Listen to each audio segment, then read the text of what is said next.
Hello and welcome friends, आप देख रहे हैं नेक्स्ट 9 लाइफ और मैं तृप्ति आप सबके बीच लेकर आई हूँ बहुत ही स्पेशल रिपोर्ट। आज का ये किसी और नहीं बल्कि रेखा और उनकी सेक्रेटरी फरजाना को लेकर। वेल बॉलीवुड हिडन सीक्रेट में आज हम बात करने वाले हैं रेखा बॉलीवुड की एवरग्रीन ब्यूटी अपने सीक्रेटरी फरजाना के साथ रिलेशनशिप को लेकर किस तरह के ब्लेम का सामना कर चुकी है। कुछ लोग कहते हैं लिविंग में अपनी सेक्रेटरी के साथ लिविंग में रह रही हैं रेखा। फीमेल सेक्रेटरी है फरजाना रेखा की, जो पिछले 30 सालों से ज़्यादा समय से रेखा के साथ है। रेखा ने खुद कबूला था कि जब उनके पति मुकेश अग्रवाल ने उन्हें छोड़ दिया था, तब से ही उनकी सेक्रेटरी फरजाना साये की तरह रेखा के साथ रहती है। उनके सुख दुख में हमेशा उनका परिवार बनकर, उनकी दोस्त और उनकी ज़िंदगी का सबसे बड़ा हिस्सा बनकर उनके साथ खड़ी रहती हैं। उनके लिए प्रोटेक्टिव भी हमेशा रहती हैं। लोगों के बीच, मीडिया के बीच, क्राउड के बीच रेखा को प्रोटेक्ट करने वाली फरजाना ने वाकई में परफेक्ट फ्रेंड, परफेक्ट सेक्रेटरी का रोल रियल लाइफ में रेखा के लिए प्ले किया है। लेकिन रेखा और फरजाना के रिश्ते की बात, समलैंगिक रिश्ते तक की बात इसलिए होने लगी थी क्योंकि एक बार एक इंटरव्यू में रेखा ने ये कहा था कि अगर शादी ही करनी है तो सिर्फ लड़कों से क्यों, लड़कियों से क्यों नहीं, क्यों औरत के साथ मैं शादी नहीं कर सकती। ये बात उन्होंने ऐसे मजाक में कही हो या फिर सीरियस में, उनका ये कहना कि क्यों मैं औरत से शादी क्यों नहीं कर सकती, लोगों के जहन में कई सवाल खड़े कर गया। कुछ लोग तो ये मानते हैं रेखा अपने मांग में सिंदूर फरजाना के नाम के ही लगाती हैं। रेखा ने गुपचुप उनसे ही शादी कर ली है। संजय दत्त, विनोद मेहरा, अमिताभ बच्चन के साथ जिस रेखा का नाम जुड़ा, उस रेखा ने अपने सिंदूर के पीछे का कारण बताया कि उन्होंने खुद से शादी की है, अपने चाहने वालों से, अपने केयर टेकर से शादी कर रखी है, जिसमें फरजाना का नाम भी जुड़ जाता है। खैर, आइए हमारे आज के खास प्रोग्राम में बॉलीवुड की एवरग्रीन ब्यूटी रेखा और उनकी सेक्रेटरी फरजाना से जुड़े राज कैसे, किस तरह रेखा की ऑटोबायोग्राफी द अनटोल्ड स्टोरी में खुलकर सामने आया। आइए देखते हैं इसके लिए स्पेशल रिपोर्ट। ये सच है कि बॉलीवुड की एवरग्रीन ब्यूटी रेखा की अपनी ही बायोग्राफी में कई शॉकिंग ट्रुथ रिवील किया गया था। अपनी मैनेजर फरजाना के साथ उनके रिश्ते प्रोफेशनल ही नहीं, काफ़ी पर्सनल भी है। द ओजी डीवा रेखा, जिन्होंने एंटरटेनमेंट इंडस्ट्री में 6 दशक तक लगातार काम किया और लोगों के दिलों को धड़काया, हर तरह से अपना बनाया। वही रेखा जो कि मल्टीपल फेल्ड रिलेशनशिप यानी कि प्यार में कई बार नाकामी हासिल करने के बाद जिस तरह से अकेली रही, उन्होंने फरजाना में अपने जीवन साथी की जगह सबसे बेहतर दोस्त ढूंढा। जी हाँ, अपना पूरा परिवार का प्यार फरजाना से रेखा को मिला। अमिताभ, जितेंद्र, विनोद मेहरा के साथ रेखा के नाम जुड़े।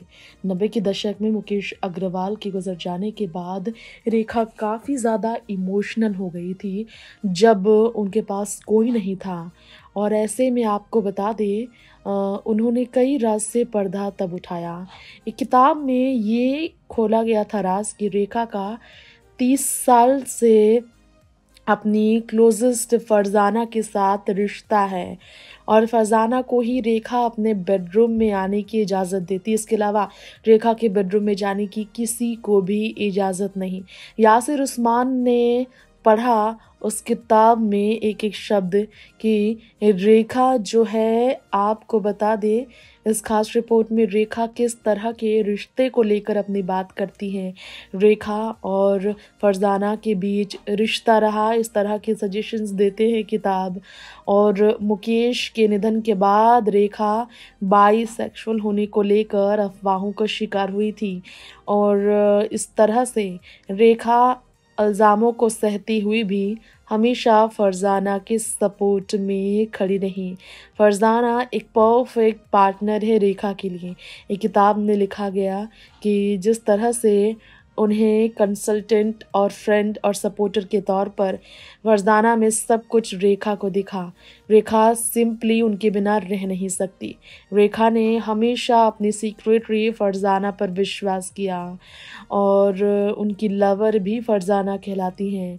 और आपको इसके साथ बता दें कि डोमेस्टिक हेल्प को भी अलाउ नहीं है रेखा के कमरे में, लेकिन फरजाना को अलाउ है उनके कमरे में जाना। फरजाना हर चीज़ मॉनिटर करती है, कंट्रोल करती है रेखा की ज़िंदगी में, उनके हाउस होल्ड में क्या हो रहा है क्या नहीं हो रहा है, सारी चीज़ें फरजाना के हाथों में ही हैं। और रेखा के कोरियोग्राफ प्रैक्टिकली जो होते हैं, जो भी चीज़ें उनके फ़ोन कॉल पर बात होनी होती है, सब फरजाना के द्वारा ही होते हैं।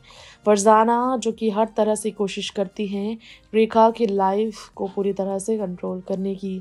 रेखा और फरजाना ऐसे बिहेव करती है जैसे हस्बैंड और वाइफ हो। ये मिसेस अनिल गुप्ता ने एक बार उस्मान की किताब में कोट किया है, इसे कोट के तौर पर लिया गया है किताब में। सिलसिला एक्ट्रेस ने एक बार कहा था, when you love someone or something so deeply, does the lover disappear? No. Once the relationship is established, it is forever. Sometimes we may want more and sometimes it's just enough. This applies to my craft. जी हाँ, ये रेखा ने कहा था फरजाना की तरफ अपने रिश्ते पर इशारा करते हुए। वॉक को भी उन्होंने एक बार कहा था, My person is my own, but my cinematic person is in the eyes of the beholder. Therefore, I choose where I want to be and where I don't want to be. ये सब रेखा की ज़िंदगी के खुद के फैसले हैं जो रेखा ने लिए थे। वेल बॉलीवुड हिडन सीक्रेट इस स्पेशल प्रोग्राम के बहुत ही स्पेशल एपिसोड में हमने आज आपके बीच बात की है एवरग्रीन ब्यूटी रेखा और उनके सेक्रेटरी फरजाना के सीक्रेट रिलेशन अफेयर को लेकर आने वाली खबरों के बारे में। सोशल मीडिया पर आज के ज़माने में हर तरह की खबरें आती हैं फिल्मी जगत के सितारों को लेकर, जैसे कि इन दिनों बच्चन परिवार में ऐश्वर्या अभिषेक के तलाक की खबरों ने काफ़ी जोर पकड़ा है। लेकिन कभी रेखा अपने हस्बैंड के गुजर जाने से किस तरह से बॉलीवुड में सबकी नफरत का शिकार बनी हुई थी, किस तरह से रेखा और अमिताभ के अफेयर की खबरों ने मैगजीन से लेकर हर तरह की मीडिया प्लेटफॉर्म पर कभी जोर पकड़ा था, इसमें कोई शक नहीं कि तब रेखा का स्टारडम सर चढ़कर लोगों के जहन में बोल रहा था। और तब रेखा का नाम कई और एक्टर्स के साथ, यहाँ तक कि संजय दत्त से लेकर अक्षय कुमार के साथ भी जुड़ा। और तभी उनकी सेक्रेटरी फरजाना के साथ भी उनका अक्सर अपने घर में रहना, बाहर भी उनके साथ नजर आने पर सवाल ये खड़ा हुआ, कहीं सेक्रेटरी फरजाना के साथ रेखा का ये रिश्ता सिर्फ सेक्रेटरी और ऑनर का ही नहीं, कहीं ऐसा तो नहीं इनके बीच कोई और भी गहरा रिश्ता है। खैर, आज के इस special program Bollywood hidden secret में इतना ही।